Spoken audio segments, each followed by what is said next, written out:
I'd rather focus on the similarities, and as I see the people here, we're concerned basically about the future of Europe, our future basically.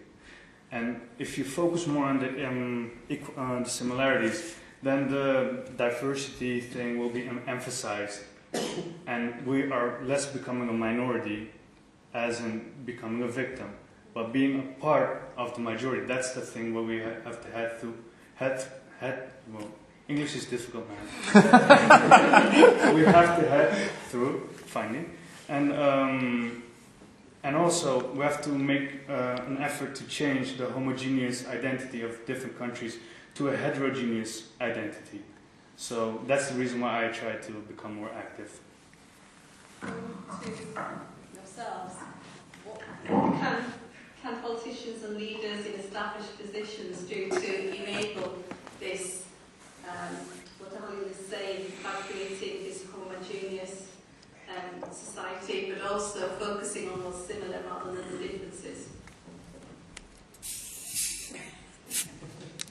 Okay, I'll start. I want to pick up something that Timothy Kirkland said about listening and starting early and giving a voice and participation, because I think it's very important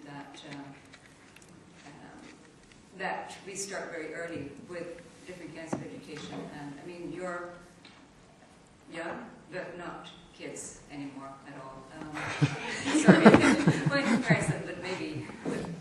But I think it's we need to start very early as educators, caretakers, parents, sisters, brothers, in all different roles when we come in contact with children, and try to teach them about values. With values, I don't mean traditional values, but I mean more values of the rights of the individual. You were mentioning about the diversity, but not minorities, but about being equal. And I think also it's very, very important to listen to children and to take their voices seriously and to give them the right to participate in decisions that affect them as early as possible, because they do have very valuable points of view.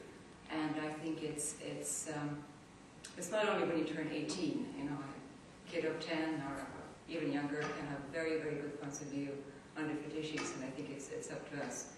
And this is one instrument, the Convention of Rights of the Child, which actually turns 20 years this year, that has all of these elements in it, which all countries in the world, except two, have ratified and signed on to.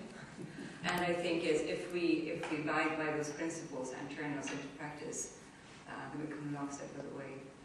So starting early, and I think most of you had those opportunities and had supportive surroundings around you, which help you grow as people and come up, whether they were, again, in your immediate family, schools, environment, other initiatives, and I think that's where to start. We have very practical issues. The youth in action program, for example, which involved in 2008 130,000 young people, 7,000 projects, and I think for many of the young people who participate in the program, it's their first journey to another country. So the direct impression that young people have from another country often influences their perception of the otherness, if the word exists in English. It changes their value system. It changes our own value system. We also have a focus on involving young people at an earlier age. In the past, we defined young people 18 to 25. Now, with the revised Youth in Action program, it's 13 to 30. So I think this is a certain kind of sign that also younger people are more strongly taken into consideration in society. There is discussion about lowering the voting age in the different member states, which is at different levels. There is discussion of lowering it to the age of 16. One of you mentioned before that the social preconditions have to be ensured to allow for the participation of young people in political life, in societal life. I think this is very important. Yeah, what we try to do within the framework of the program also is to build a bridge between formal and non-formal education. We have the school curricula, and young people go to school, and there is also non-formal education which happens outside the schools, and where youth organizations are involved. And we believe that it's very important to bring the two aspects of formal and non-formal education closer together to give young people who are otherwise only at school a more realistic impression of what happens outside. Thank you.